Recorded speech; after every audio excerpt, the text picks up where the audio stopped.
Hey everybody, today we have Lakshmi Ramaseshan. She is a senior agile coach currently at Pacin. She's got 15 plus years of coach agile experience. She actually started out as a developer, then she actually moved into a product role and became a Scrum Master and senior agile coach, and have worked with multiple different clients and companies. And has been pretty active in the community. I actually attended some of your workshops and really enjoyed hearing your perspective, Lakshmi.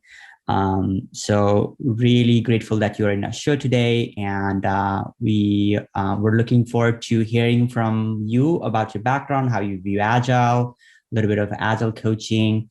But just to kind of start with, Lakshmi, why don't you kind of share with us what are you up to these days? Yeah.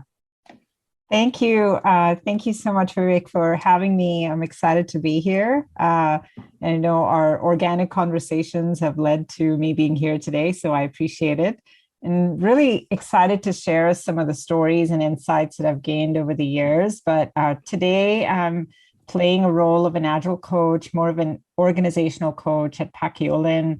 And I've been with them over a year now, just a little bit over a year. And it's just been a very rewarding time because I work in an organization, fortunately, that has a lot of support for coaching. So it's actually just a blessing to work in an organization where people get it and there's no resistance. So I don't know. I don't know how I landed in this opportunity, but I'm truly grateful for it. Yeah. Lakshmi, would love to kind of hear, what do you do as an Agile coach? So if you want to share a little bit more of what you do in a week-to-week basis. Sure. As an Agile coach today, I'd say I'm playing more of an organizational coach. So I'm guiding and coaching multiple teams in the organization. Mm-hmm. In our organization, we actually have, we're trying to work towards being more autonomous. So we actually don't have Scrum Masters within the teams. Mm-hmm. However, I'm working with the engineering managers and leads and coaching them to be more like coaches for their teams. Mm-hmm. So it's a different mindset. But regardless, it's really just making sure that teams are focusing on the value of the practices that they bring in, so that they can really utilize Agile to be able to get to those outcomes that they're looking to get to. So that's ultimately the goal, right? Because we want to make sure that teams really understand all of this that we do is for us to work more effectively so we can deliver value to the customer quicker. It's not really about the process itself. It's about the fact that it's here to guide you to get to a better tomorrow. So my role is to help really evangelize those practices and the value of the practices. So in addition to coaching the engineering managers and the leads, I do a lot of workshops for the organization. It may be team safety workshops, maybe strength finders, different values and principles workshops. Just depends on what's going on in the organization. I also conduct a lot of product kickoffs. We call those inceptions in our organization. And it's maybe that's a whole different episode, but it's a really exciting way of coming together to kick off the work for a team. And it really sets them up for success. And, as a facilitator, it's really a joy to see teams get excited when they come and collaborate in this way. And to see them succeed is just a blessing, right? So, so those are just some of the things that I do, but I'm always looking forward to figuring out, what's the little piece of advice that I can bring from my own life and from applying agility to my own life into our organization to help teams see it from a different perspective. Yeah, sounds like you're having a blast, Lakshmi. And I've actually attended some of your workshops, and you do an amazing job. So today, Lakshmi, our most of the audience who's watching us, they're aspiring Scrum Masters or new Scrum Masters. So we want to bring you back to more of your when you were a new Scrum Master days, and help you reflect on what that was like and what is a good Scrum Master, what's a great Scrum Master. So let's start there, Lakshmi. Why don't you kind of share with us on what was it like when you were a new Scrum Master, and how did you show up in the team, and what are the things that you accomplished when you were a Scrum Master? Mm. So just to go way back into my journey, Yeah. I got into Agile somewhere around 2008. And that was a time where I was a developer and I was working in this organization, and I sort of accidentally landed into the Scrum Master role. I was passionate about development and I didn't really want to get away from it. However, I just had this opportunity to work in this startup where they were looking for some person to interface with the customer and really bridge the gap between the customer and the team, and help us deliver better outcomes, right? So, Mm-hmm. I sort of was in a conflict state because I didn't want to get away from development. However, Mm-hmm. I realized, my ultimate goal is to serve the team better and serve the organization better, and thought maybe this is a different way I can serve the organization and help the team get to success. So that's how I sort of landed in this role. So I didn't really know what I was doing when I was initially a Scrum Master. Yeah. So I'd say I just listened well to the people around me, and I asked the team, "What do we need to succeed?" And that was sort of my kind of journey in stepping into the Scrum Master role.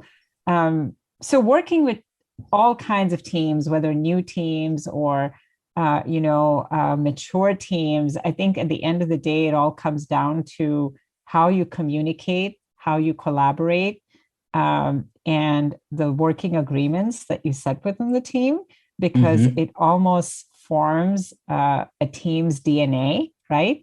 And then once you have your team DNA and you have your culture, then Mm-hmm. everything gets easier from there, because Yeah. it's really easy to know how to work with this team. It's really easy to know how to say when something is going on that you don't agree with. So, Mm-hmm. so I think that's sort of the foundation. So for me, I try to simplify everything to really making sure that every team member feels safe and they know how to communicate, they know how to collaborate, they know each other, and they really are able to work together in a collaborative way. Because if you can do that, then anything is possible. You can get the Yeah. hardest initiative to the team, they'll get it done. They just need to be able to develop that system, that human system in the way of working. Yeah, I love that. Um, so let's just kind of dive into.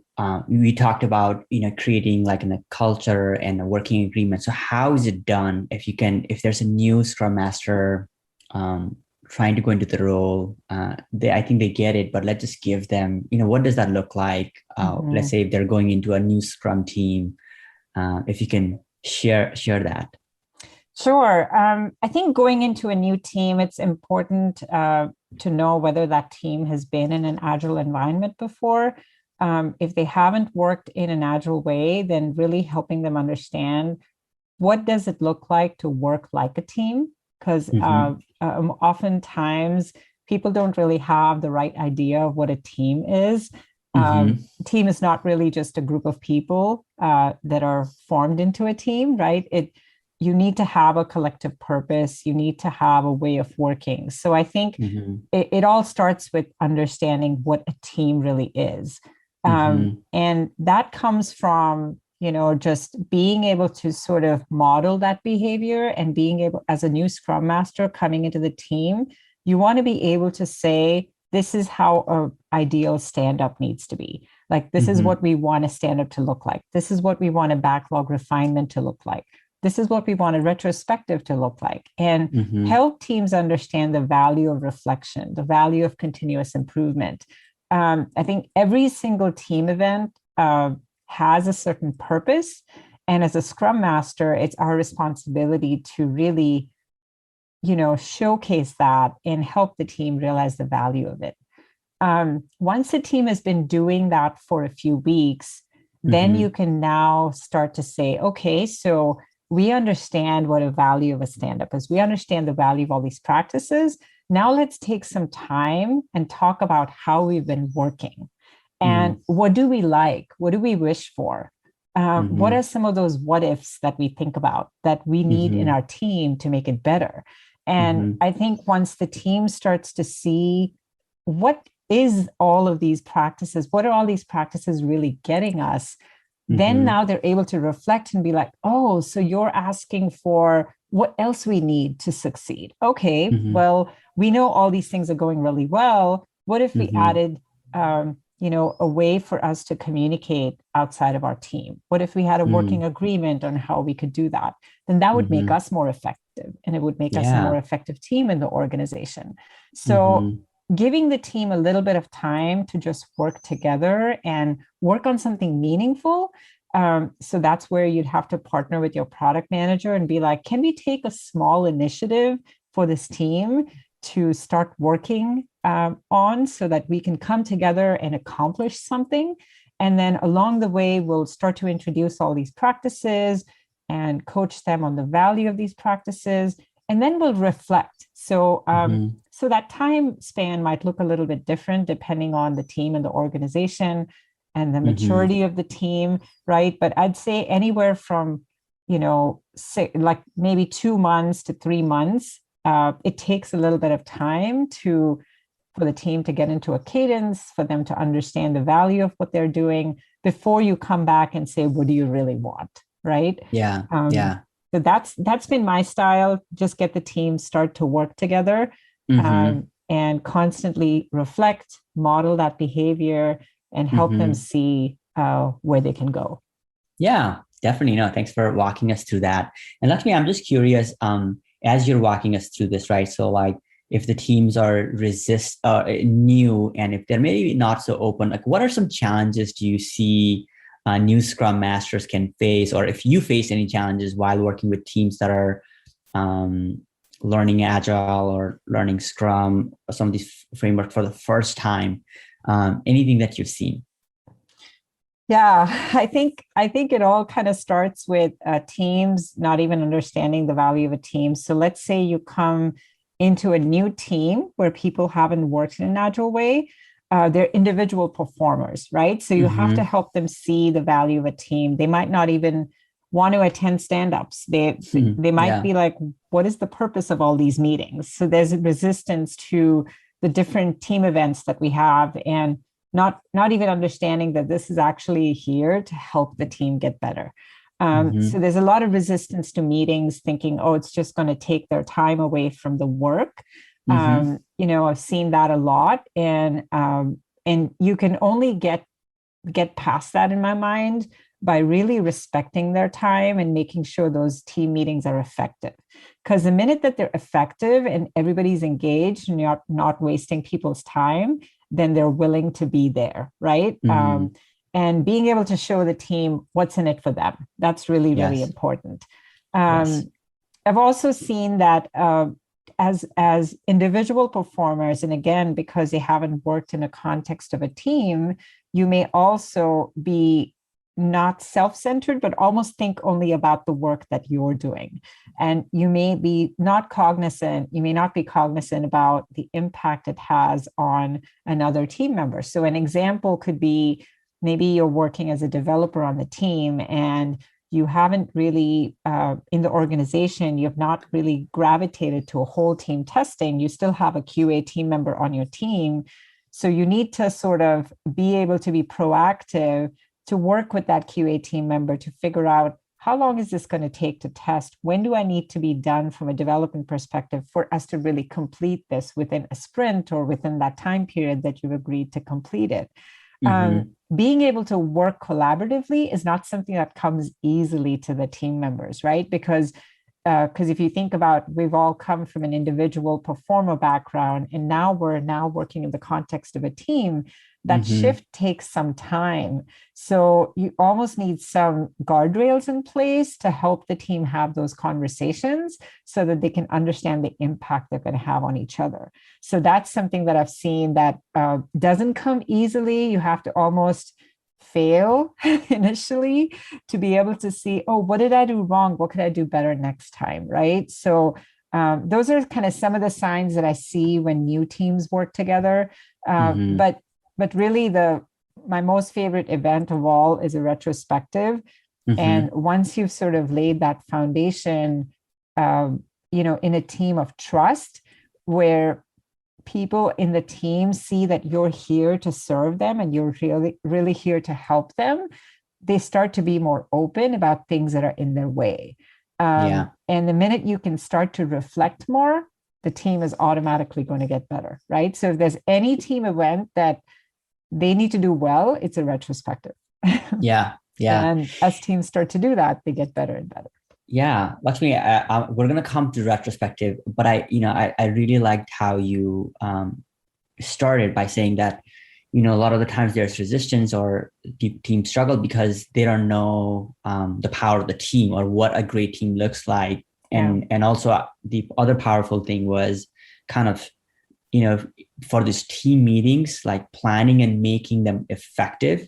So as a Scrum Master, how do you make sure, what kind of things that you do to make sure you're helping them understand the power of the team and what a great team looks like? And then also, how can you prepare, or what can you do to show the team meetings are effective? What are some things?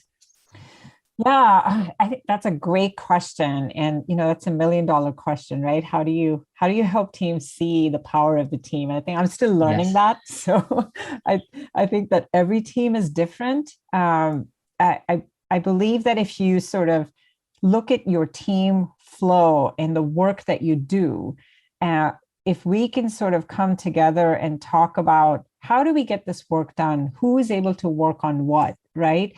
And what if we work together? What if we swarmed on something? Maybe we could come up with better ideas. Sometimes that just helps the team think about it in a different way. So yesterday I was in a retrospective where one of the team members was frustrated about what he's working on. And he was not really able to figure out how to solve this problem. So he was breaking his head against the wall for multiple days and didn't really realize that he had an option to ask the other team members and say, can you help me with this? Right. So I think that oftentimes, because we haven't been in a team environment and we don't know that we can ask for help, we forget that. Right. So a simple sort of gesture of saying, I'm stuck, and can someone swarm with me on this? Can someone pair program with me on this? Right. That's just a small way to help the team feel like, oh, when you are stuck, you can ask for help. And this is where the power of the team comes in, because everybody here has a different perspective, has a different experience, and you never know where they can add value. So, so that's just a small example where you can help the team member see that the team is here to add value collectively, and all of us can add value in different ways.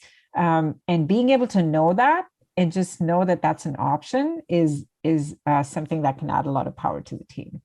Yeah. No, thanks for sharing that, Lakshmi.